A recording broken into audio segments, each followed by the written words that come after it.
Hey, what's going on people? It's SGZ here from the SpartanGameZone, and in this video I'll be telling you why Moze is the best Vault Hunter in Borderlands 3 as we showcase her in all her glory.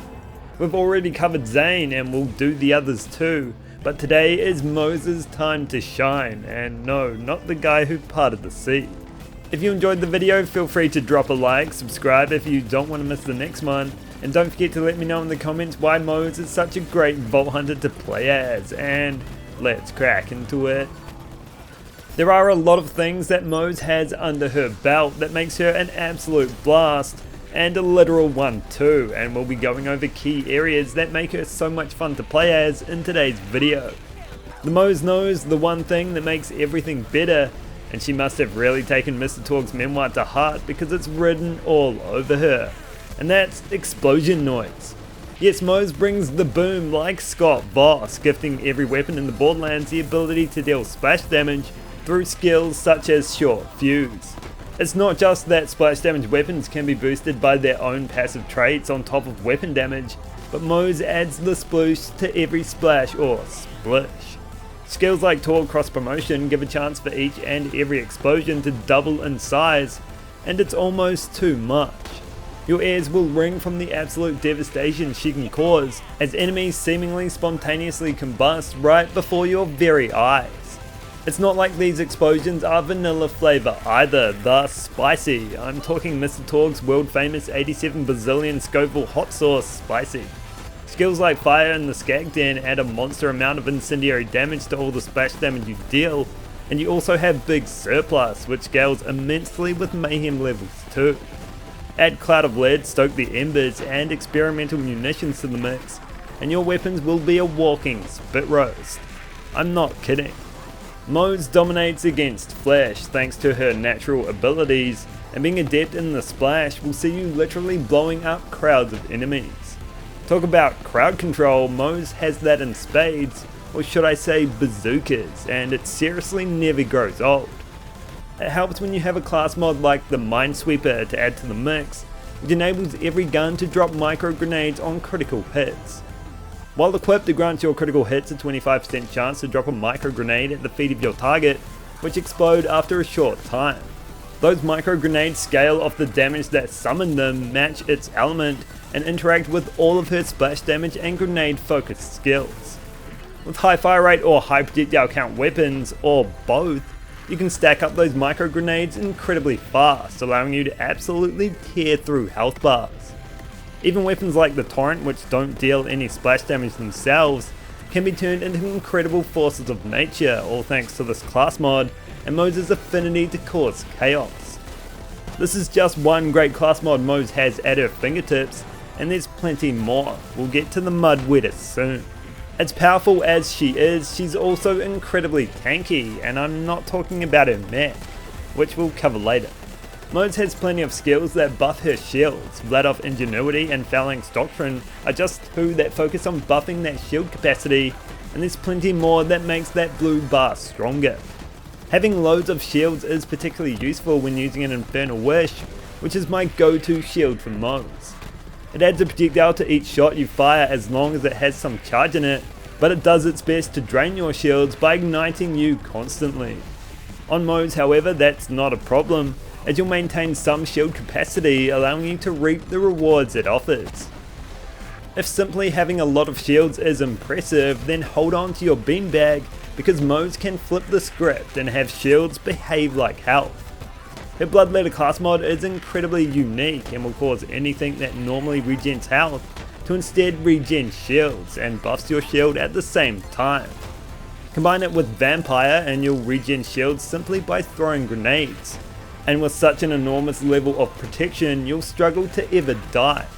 You can even go all the way and equip a Deathless artifact to double your shields, which is a little ridiculous. The amount of damage you have to take to down you will make Iron Cub jealous, so please do make sure they feel loved. With the Bloodletter also comes possibly the craziest interaction in the entire game.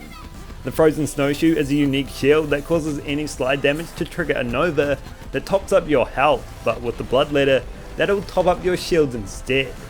The power of each Nova is directly related to the size of your shield, so grabbing the Iron Bear shield anoint will massively increase its size, therefore its damage, and Phalanx Doctrine will do the same whenever you kill an enemy. Now normally you have to slide to trigger its effect, but it turns out the Sparkplug's electric coil counts as slide damage and can summon Novas all by themselves. It's an endless cycle of earth-shattering frost Novas which recharge your shield, allowing you to do it all again. It's an absolutely crazy combination that lets the icebergs get some of their own back. There is a time in many Vault Hunters' lives when you feel the weight of your gun drop as that last bullet leaves your barrel, and the click of lost hope is the last thing you hear. Moze isn't one of those Vault Hunters. Skills like redistribution and means of destruction gift her pretty much limitless ammo when using splash damage weapons, and thanks to her ability to give other weapons the flavour of splash, it works with them too. You can turn the flipper into a flipping nightmare for your enemies, never releasing that trigger as you rail off shot after shot at its max projectile count. Never reloading is great, but it's particularly useful with launchers as you extend the life of them beyond their typical use, as ammo is returned while you fire, often forfeiting the need to reload. The Cloning Maddening Tracker is a great grenade mod for maximising that regeneration rate, allowing you to make full use of weapons like the Backburner for instance.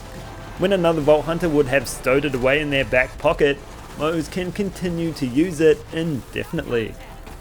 You can even increase your magazine size by picking up the Iron Bank, which you can get to 70% bigger with the Sapper or Green Monster class mod, and you can even grab Forge for that all-time passive ammo regeneration. However, nothing compares to Some for the Road, which gives you 5 whole seconds of free ammo, yes free, take that Marcus, whenever you exit Iron Bear.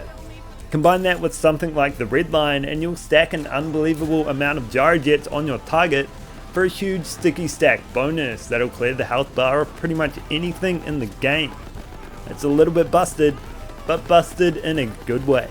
It's not just ammo that Moze can spawn out of thin air, means of destruction affects grenades too.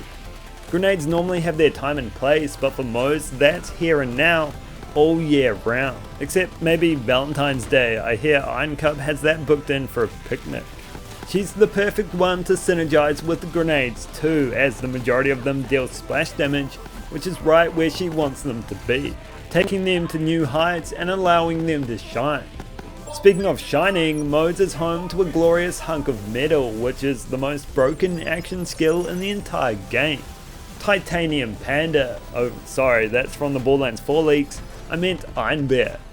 If you thought Moze was strong, well you're right, she is, but Iron Bear doesn't mech around. Iron Bear comes with a wider range of weaponry that will put everything to sleep without even breaking a sweat. Maybe because it's a robot, but it could be Plankton in disguise. Whether you're using the minigun, railgun, rocket pods, a grenade launcher, flamethrower, or even your fists, there's some incredible damage waiting to be unleashed, and each weapon class has multiple ways you can configure them. Dual wielding will often yield the most damage, but you can chop and change as you'd like. Either way, your enemies should definitely fear the bear. Power is not the only plus when it comes to Iron Bear, there's also the survivability aspect too. You can sit in that work of art for large amounts of time, it has loads of health, and if it ever does shut down, Moze will pop out unharmed, ready to enact revenge. If you think Iron Bear can be a little overbearing, then there's always Iron Cub, the cute, less threatening version of Iron Bear. For a little guy, it can still dish out plenty of damage, but can get a little lost and is prone to exploding, so there's that. When you add all this together, you'll understand that Moze is an incredibly powerful Vault Hunter who enhances each and every explosion that erupts on the battlefield. You can hold that trigger down without fear of running dry and deal crazy amounts of damage as you do so. Her Minesweeper class mod is also extremely deadly, upping the number of explosions that'll rattle your eardrums. Although she doesn't have traditional paths to survivability, the Bloodletter class mod can flip things on its head and the battle in your favour, and Iron Bear opens up a whole new path of damage dealing. You could complete the whole game sitting in Iron Bear with only a class mod and artifact to your name but that's simply an option, and Moze has plenty of those. So that's all for this video. I hope you enjoyed it and learned why Moze is the best Vault Hunter in Borderlands 3. If you did, consider dropping a like or subscribing, and I'll catch you in the next one.